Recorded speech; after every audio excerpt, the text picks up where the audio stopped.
অর্ধ কোটি টাকা আত্মসাৎ বিদেশে নেওয়ার কথা বলে ভুক্তভোগীদের সংবাদ সম্মেলন। জামালপুর প্রতিনিধির তথ্যচিত্রে দেখুন বিস্তারিত।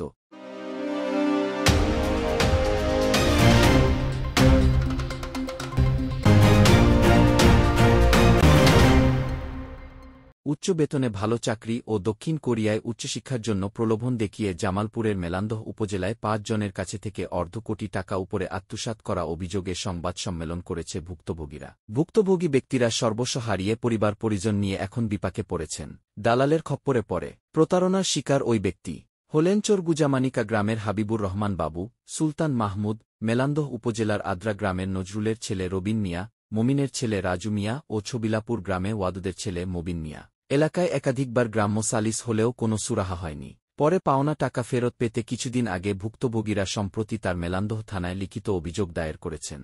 এদিকে ভুক্তভোগী পরিবারগুলো টাকা ফেরত পেতে ৬ মার্চ বৃহস্পতিবার দুপুরে মেলান্দহ উপজেলার আদ্রা ইউনিয়নের আদ্রা বটবাড়ি এলাকায় অভিযুক্ত আব্দুল জলিল বাদল মাস্টারের বাড়িতে সংবাদ সম্মেলন করেন। থানায় লিখিত অভিযোগ সূত্রে জানা যায়, উচ্চশিক্ষার জন্য স্টুডেন্ট ভিসায় ৬ মাসের মধ্যে দক্ষিণ কোরিয়া নিয়ে যাবার কথা বলে মেলান্দহ উপজেলার আদ্রা ইউনিয়নের আদ্রা বটবাড়ি এলাকার আব্দুল জলিল বাদল তার ছেলে রাগিব ইয়াছিন সিনজন ও তার ছেলের বউ রোকেয়া আফরোজ প্রান্তিসহ ৫ ভুক্তভোগের কাছ থেকে বিভিন্ন সময় নগদ টাকা ও ব্যাংক অ্যাকাউন্টের মাধ্যমে বিভিন্ন সময়ে তাদের কাছে থেকে ৫০ লাখ টাকা উপরে নিয়েছেন। টাকা নেওয়ার ঘটনা ২ বছর চলে গেলেও কাউকেই নিয়ে যেতে পারেনি। ভুক্তভোগীদের টাকা ফেরত চাইতে গেলে তাদেরকে টাকা ফেরত দিচ্ছে না।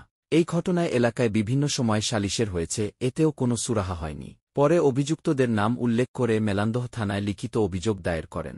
ভুক্তভোগী যুবক হাবিবুর রহমান বলেন, দক্ষিণ কোরিয়ায় উচ্চশিক্ষার ভিসায় নিয়ে যাওয়ার কথা বলে রাগিব ইয়াছিন সিনজন ও তার বাবা আব্দুল জলিল আমার কাছে থেকে ১৫ লাখ টাকা নিয়েছে ২০২৩ সালে, এখন ২০২৫ সাল চলছে।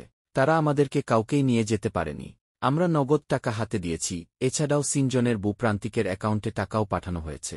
আমরা খুবই কষ্ট করে টাকা পয়সা দিয়েছিলাম, তবে এখন টাকা পয়সার ফেরত দিচ্ছে না।